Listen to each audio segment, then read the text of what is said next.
आज की डेट में सबसे बड़ा मुद्दा क्या है आपका? आज की डेट में सबसे बड़ा जो मुद्दा है वो है बेरोजगारी का। इस समय आप देख रहे हैं उत्तर प्रदेश की कितनी भयावह स्थिति है।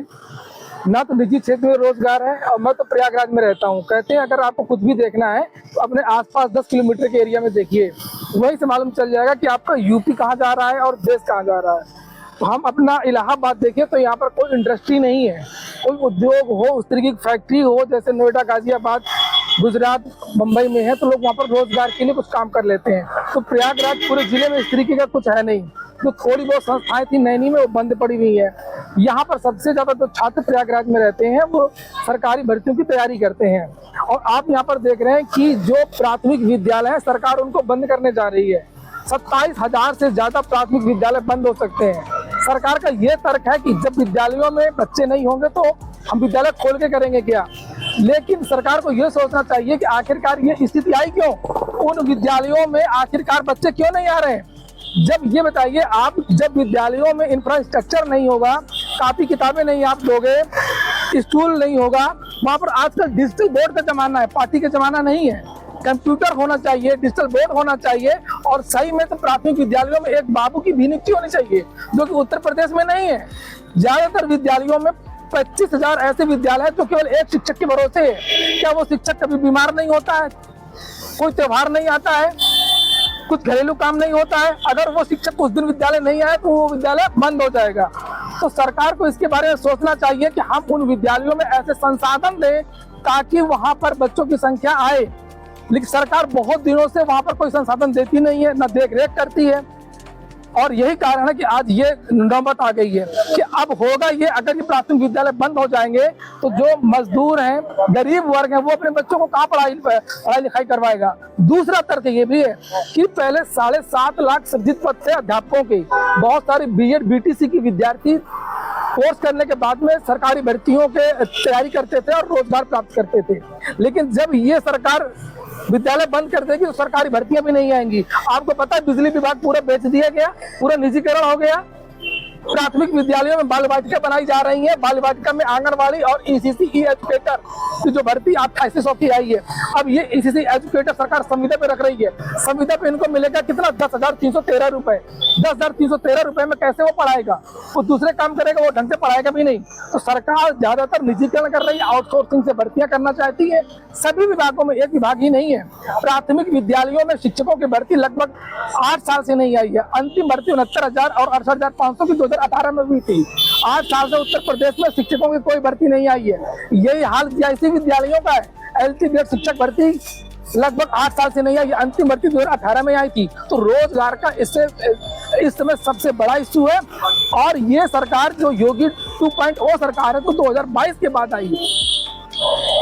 इसके बाद से कोई नई भर्ती आपको किसी भी क्षेत्र में देखने को नहीं मिली है। और यही कारण है कि लोकसभा के चुनाव में आपने देखा उत्तर प्रदेश में बीजेपी सरकार का क्या हाल हुआ है। सरकार के पास अभी भी समय है, 2027 में चुनाव है, और अगर वो चाहती है कि 2027 में वापसी करे तो अभियान चला करके भर्तियां करनी होंगी। और अगर सरकार भर्तियां नहीं करती है, रोजगार देने में अगर अक्षम रहती है, तो सरकार, अभी तो 37 सीटें हैं, यहाँ पर सरकार को 3 सीट भी उत्तर प्रदेश में नहीं मिलेगी। ये बात आप नोट कर लीजिए। ट्रेंडिंग मुद्दा चल रहा है, सोशल मीडिया पे चल रहा है, जातीय जनगणना का। जातीय जनगणना क्या आपको लगता है कि आवश्यक है भारत में?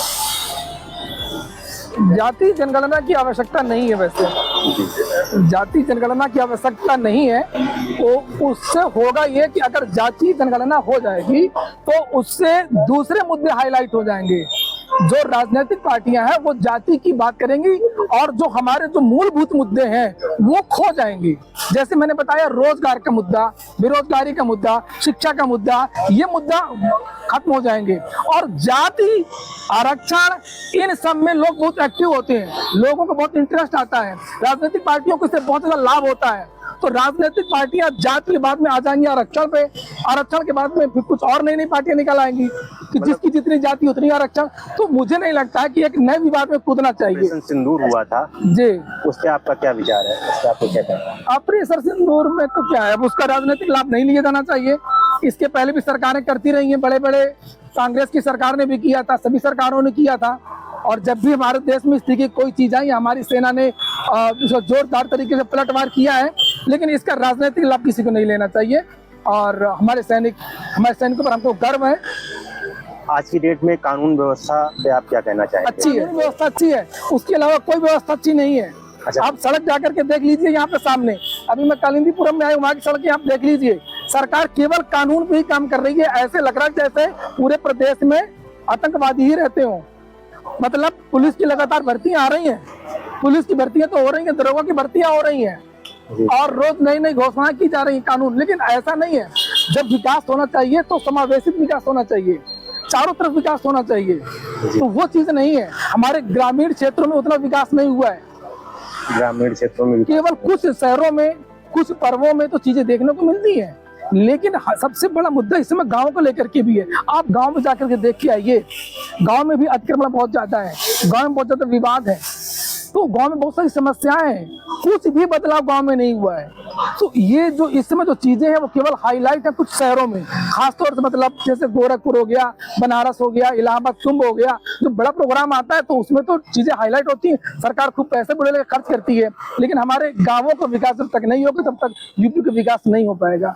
सर, आजकल एक ट्रेंड में और एक मुद्दा आ रहा है भाषा विवाद पे, जैसा कि आप महाराष्ट्र में देख रहे हैं। हाँ, भाषा का विवाद है, वो मराठी भाषा की बात कर रहे हैं। ये गलत है। ये किसी भी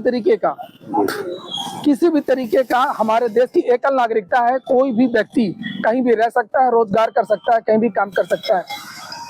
लेकिन ये जो मैंने अभी आपको बताया कि राजनीतिक पार्टियां सस्ती लोकप्रियता के लिए ऐसी चीजें लाती हैं, जैसे आरक्षण, जाति और भाषा भी केवल राजनीति और कुछ नहीं है। अच्छा, आपको लगता है कि यहाँ पे सिर्फ राजनीति हो रही है? केवल प्योर राजनीति है। ये लोग वही करते ही हैं। ये साउथ में भी है, केरल में भी है, वहाँ पर अपनी लैंग्वेज के लिए बोलते हैं। तमिलनाडु, हाँ तमिलनाडु, केरला चले जाएंगे, वहाँ पर भी यही है। वो केवल प्योर राजनीति है और कुछ नहीं है।